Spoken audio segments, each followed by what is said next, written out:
আজকে সংবিধানের লাইন ধরে ধরে যদি আমাদেরকে এই কথা জানতে হতো, তাহলে আমাদের নেতৃবৃন্দকে ফাঁসির মঞ্চে যেতে হতো না। আমার মতো ছোট মানুষের কাছে সে সময় ডিজিএফআর কাছে প্রস্তাব এসেছিল, আপনারা কি চান, মন্ত্রিত্ব চান, দেশ পরিচালনা চান, সবকিছু দেওয়া হবে, শুধু শেখ হাসিনার নীতিতে আপনারা আসেন। সেই নীতি তো ছিল ৭২-এর সংবিধান, সেই নীতি নিয়ে আজকে কেন এখানে এত কথা বলা হচ্ছে? আমরা পরিষ্কার জানি, আমরা যদি সেই ৭২-এর সংবিধানকে ভালোবাসি, তাহলে এখানকার নেতৃবৃন্দ এবং মরহুমা বেগম খালেদা জিয়া নিজে বলেছিল, আমরা সুযোগ পেলে এই সংবিধানকে আমরা ছুঁড়ে ফেলে দেব।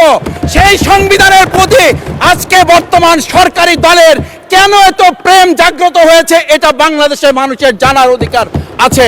শহীদ শরীফ ওসমান হাদি ইনসাফের পক্ষে কথা বলার সময় বলেছিল, আমার প্রতি যে জুলুম করবে আমি তার সাথেও ইনসাফ করতে চাই। আমরা লক্ষ্য করেছি এই সরকার প্রতিষ্ঠিত হওয়ার পর শরীফ ওসমান হাদির ব্যাপারে তার বিচারে কতটুকু কার্যকারিতা নিয়ে এসেছে তা আমরা এখন পর্যন্ত জানতে পারিনি। আমার মনে হয় আমরা সংবিধান নিয়ে ঘাটাঘাটি করতে করতে যদি সংবিধানই আমাদের রক্ষা করতে পারত, তাহলে সংবিধান আমাদেরকে বলে দিত যে আমাদের সেদিন বালু ট্রাক সরানোর ক্ষেত্রে সংবিধানের পৃষ্ঠা আমাদেরকে খুঁজতে হতো। সংবিধান যদি আমাদেরকে রক্ষা করতে পারত, তাহলে ৭২-এর সংবিধানের আলোকে আজকে আমাদের এখানে থাকার কথা না।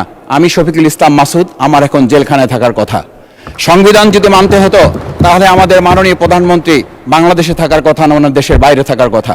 সংবিধান মানতে হলে বর্তমান স্বরাষ্ট্রমন্ত্রী এখন দেশের বাইরে থাকার কথা ছিল। সংবিধান মানতে হলে যে বাচ্চাদেরকে আজকে এখানে শিক্ষা দেওয়া হচ্ছে, দীক্ষা দেওয়া হচ্ছে, কিংবা তাদেরকে কোনো কোনো ক্ষেত্রে জাসদের সাথে তুলনা করা হচ্ছে, সেই বাচ্চাদের নিয়েই আমরা এই সরকার দলের লোকদেরকে, সরকার দলের সম্মানিত নেতৃবৃন্দকে আমরা চোখের পানিও ফেলতে দেখেছি। আবার কাউকে কাউকে কথা বলতেও শুনেছি যে এই সমস্ত বাচ্চাদের, আমরা তাদের শিক্ষার্থীদের আন্দোলনের সাথে আমাদের কোনো সম্পর্ক ছিল না।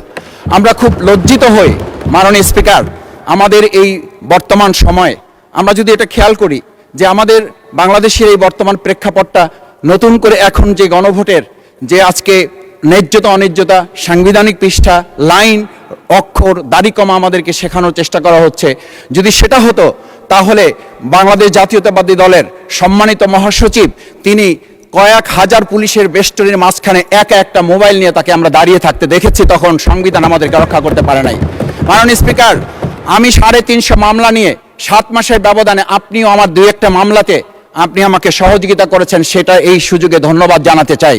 আমার ৩৫০ মামলা জামিন করতে ৭ মাস সময় লেগেছে, আমার বের হতে সময় লেগেছে ৪.৫ বছর। আমি সেই ৪.৫ বছরে ৩বার রিয়ারেস্ট হয়ে ২বার গুম হয়েছি। আমি তখন ডিজিএফআই, এনএসআই, ডিবিএসবির কাছে জানতে চেয়েছিলাম, আমার সামনে দিয়ে বড় বড় নেতারা বের হয়ে যাচ্ছে, আমার অপরাধটা কি? তখন বলেছিল, তারা হুমকি না, হুমকি হচ্ছেন আপনারা। আমাদেরকে যখন শেখ হাসিনার শেষ সরকার নিষিদ্ধ করেছিল, তখন তারা ১৪ দল মিটিং করে বলেছিল এই জামাত শিবিরই হচ্ছে সবচেয়ে বড় সমস্যা, তাদেরকে নিষিদ্ধ করলে এই আন্দোলন থেমে যাবে। আজ একটা কথা পরিষ্কার বলতে চাই, এই গণবিপ্লব নিয়ে আমাদের মাথা ব্যথার মূল কারণ হচ্ছে এখানেই। শেখ হাসিনা আমাদেরকে যথার্থ টার্গেটটা করেছিল, সেই টার্গেটের মূল লক্ষ্য ছিলাম আমরা। আমাদেরকে বলা হয়েছিল একটা গুলি করলে একটা সরে বাকিগুলো লড়ে না, সেই লড়ে না লোকগুলো ছিলাম আমরা মাননীয় স্পিকার, যার কারণে আমাদেরকে তারা ভয় পায়। আমরা এখন বর্তমান সময় ভিডিও দেখতে পাই, যেই শেখ হাসিনা বাইরে থেকে বলেছিল আমরা এই দলকে ভোট দিতে বললাম, আর সেই দল আমাদের সাথে আবার বিশ্বাসঘাতকতা করেছে। আমরা সেই শেখ হাসিনার বক্তব্য শোনার পর আমরা কাউকে আজকে এখানে বলতে শুনে নাই শেখ হাসিনার ওই বক্তব্য সঠিক নয়। এই মানুষ প্রতারিত হয়েছে, বেইমানি করা হয়েছে। আবার যদি গণভোট, জুলাই সনদ নিয়ে এই জাতির সাথে প্রতারণা করা হয়, তাহলে মূল্য দিতে হবে শুধু নয়, আবার আমাদেরকে ১৭ বছরের সেই জেল জুলুম, নিপীড়ন, গুম খুনের জায়গায় আমাদেরকে ফিরে যেতে হবে। আমি মনে করি পরিষ্কার বক্তব্য, গণভোটের প্রতি সমর্থন না জানিয়ে জুলাই সনদকে যদি আজকে ইগনোর করা হয়, তাহলে আমাদেরকে কিন্তু আবার সেই গুম খুনের আয়নাঘরের দিকে আমাদেরকে ধাবিত করা হবে।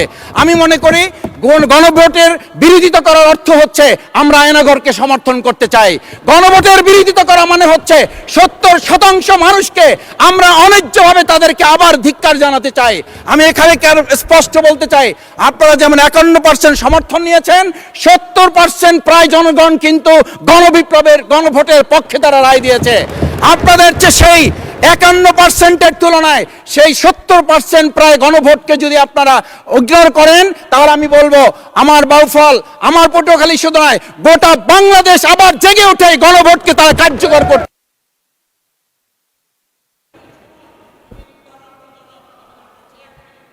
ধন্যবাদ, আপনি 1 মিনিট পেয়েছেন। স্পিকার, আমি পরিষ্কার এইটা কথাটা এই জন্য বলছি,